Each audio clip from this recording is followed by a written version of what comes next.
Across the world, over 1.5 billion people practice Islam, with Muslim majority countries stretching from Morocco to Indonesia. But Islam, like many other religions, isn't a single uniform belief system. Over time, it has branched out, with different groups interpreting the Quran and historical events in their own ways.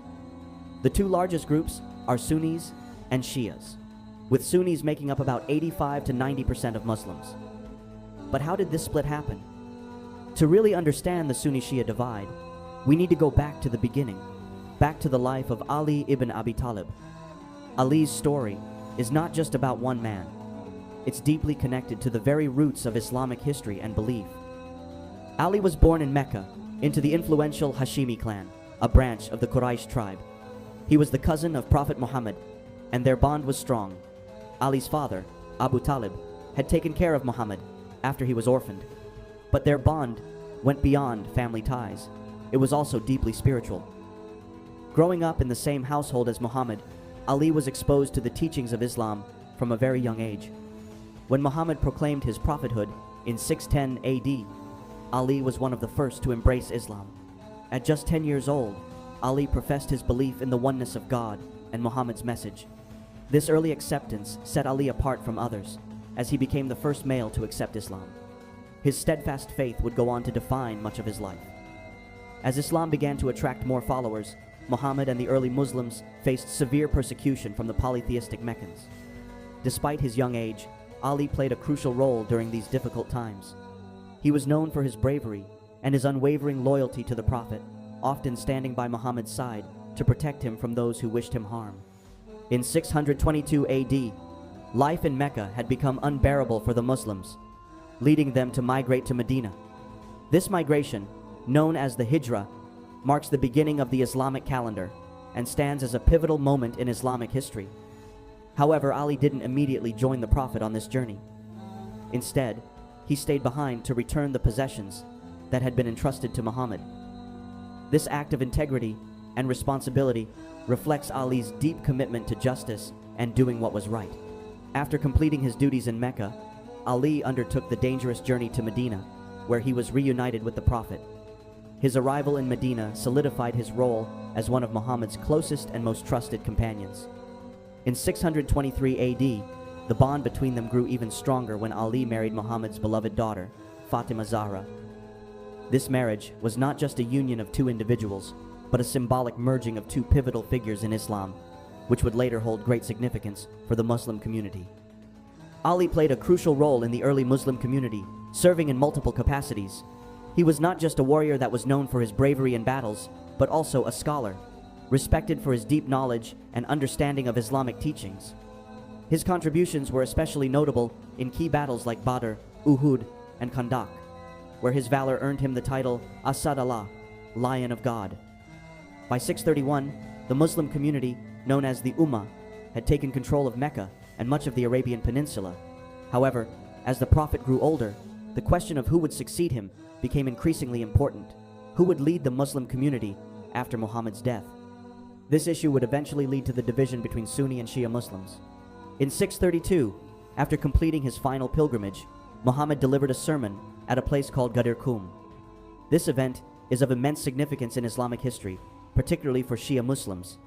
During this sermon, Muhammad took Ali's hand and declared, "Anyone who has me as his Mawla has Ali as his Mawla." The word Mawla has multiple meanings, including leader, master, protector, but also friend. Shia Muslims interpret this moment as the Prophet designating Ali as his successor. To them, Mawla, in this context, clearly means leader or master, and they believe that Muhammad was appointing Ali as the spiritual and temporal leader of the Muslim community.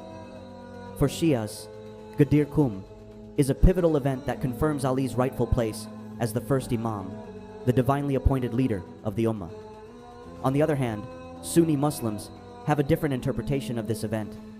They view Muhammad's declaration as an affirmation of Ali's close relationship with the Prophet and his importance in the community, but not as an explicit designation of leadership. According to Sunni tradition, Mawla in this context is interpreted as friend or beloved, indicating the Prophet's love and respect for Ali, rather than appointing him as his successor. Another critical moment in the succession debate is the so-called the pen and paper episode, which occurred just days before Muhammad's death. According to the hadith, the Prophet, sensing that his time was near, asked for pen and paper to write a statement that would prevent the Ummah from going astray after his death.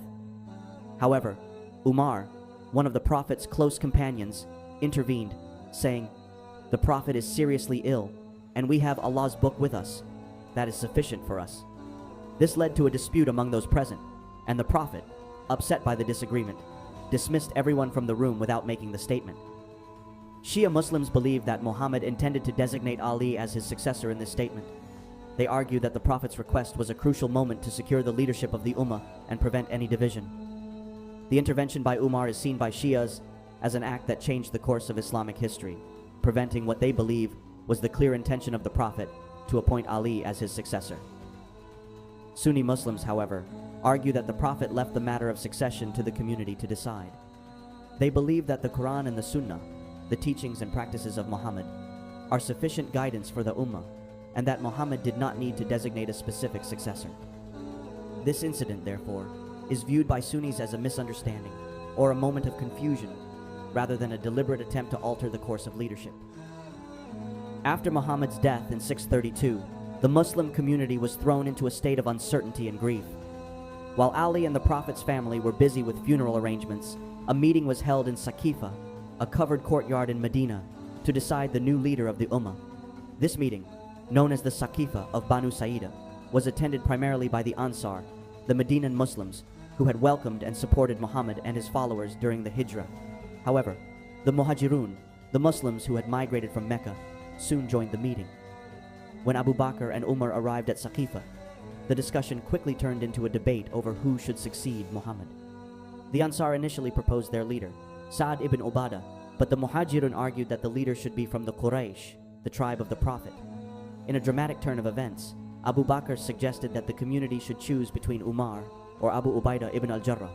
However, Umar immediately pledged his allegiance to Abu Bakr, followed by the rest of the assembly. This moment marked the appointment of Abu Bakr as the first Caliph, or successor, to Muhammad. For Sunni Muslims, this event is seen as a legitimate and necessary decision made in the best interest of the Muslim community. They believe that Abu Bakr's close relationship with the Prophet, his wisdom, and his dedication to Islam made him the most suitable candidate to lead the Ummah after Muhammad's death. Shia Muslims, however, view the events at Saqifah as a betrayal of Ali's rights. They argue that the meeting was conducted in haste and without the consultation of the Prophet's family or his closest companions, particularly Ali. Shias believe that Ali, being the Prophet's designated successor at Ghadir Khumm, should have been the first Caliph, and the events at Saqifah are seen as the beginning of a usurpation of Ali's rightful position. Initially, Ali refused to accept the decision made at Saqifah, and several of the Prophet's close companions, including Zubair and Talha, also withheld their allegiance to Abu Bakr. According to Shia sources, there were tense and confrontational moments during this period. It is reported that Umar, seeking to secure Ali's allegiance, led a group to Ali's house. In the ensuing confrontation, violence erupted, and Fatima, Ali's wife and the Prophet's daughter, was injured, leading to the miscarriage of their unborn child. This incident, known as the Door Incident, is a significant point of grievance in Shia tradition. From the Sunni perspective, the events at Ali's house are seen differently. Sunni sources generally describe Umar's visit as an effort to preserve the unity of the Muslim community rather than to provoke conflict. The accounts often downplay or omit any significant physical confrontation or harm to Fatima, focusing instead on the idea that Umar's intent was to encourage Ali to join the broader consensus.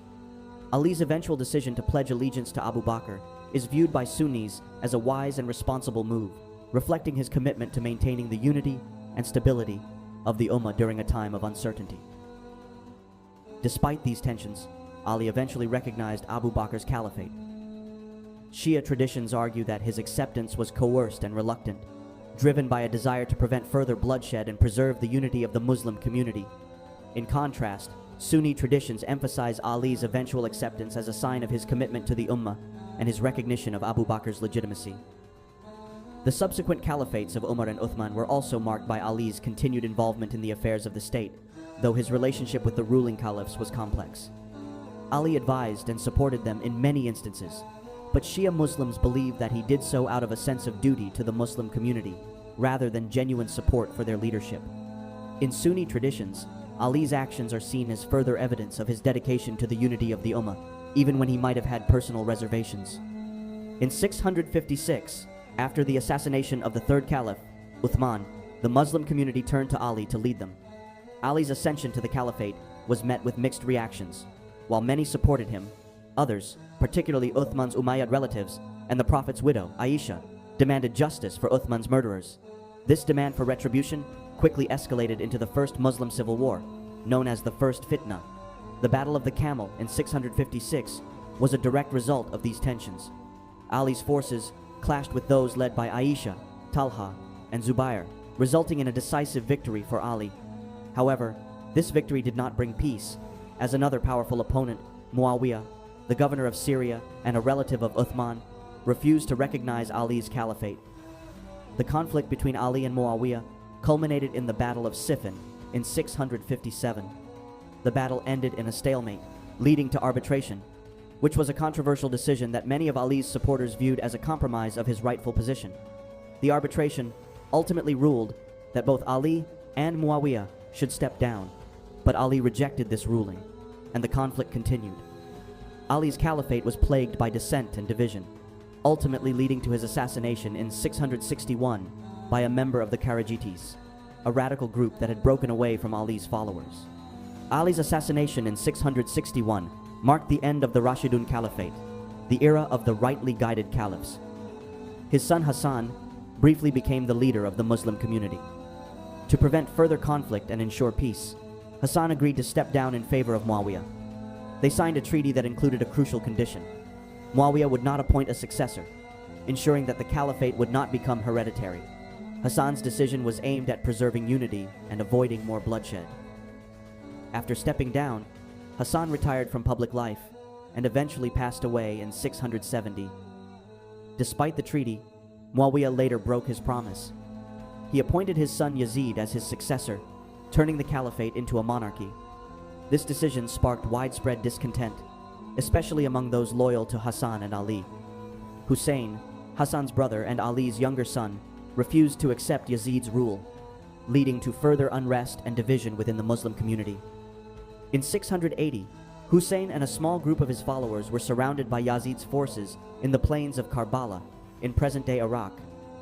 Despite being vastly outnumbered and facing certain death, Hussein refused to surrender, choosing instead to fight for what he believed was the rightful leadership of the Muslim community. The Battle of Karbala ended in tragedy, with Hussein and nearly all of his male relatives and companions being martyred. The women and children of his household were taken captive. This event is one of the most significant in Shia Islam, symbolizing the ultimate sacrifice for justice and truth in the face of tyranny. Hussein's martyrdom at Karbala became a defining moment for Shia Muslims, solidifying their identity and their belief in the righteousness of Ali's lineage, the Al-Bayt, the family of the Prophet.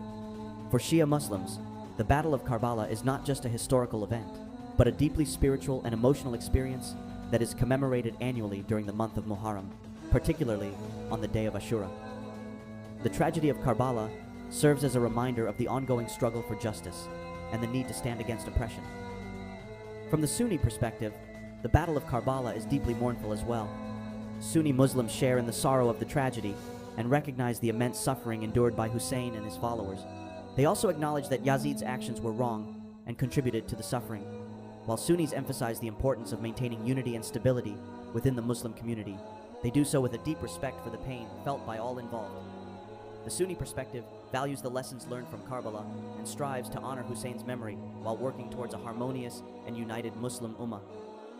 The Sunni Shia split, rooted in a dispute over the rightful succession to Muhammad, continues to shape the Islamic world to this day. Over the centuries, both Sunni and Shia Islam have developed distinct religious practices, jurisprudence, and theological beliefs. The Sunni-Shia divide has also influenced political and social dynamics within the Muslim world, contributing to conflicts and alliances that resonate even in modern times. Despite these differences, it's important to recognize that Sunnis and Shias share the core beliefs of Islam: the belief in one God, the prophethood of Muhammad, the importance of the Quran, and the practices of prayer, fasting, charity, and pilgrimage. In our upcoming videos, we will delve deeper into these two major sects of Islam, exploring their unique beliefs, practices, and historical developments. Don't forget to subscribe, like, and share the video to stay updated on our latest content, and to join the conversation on this fascinating topic.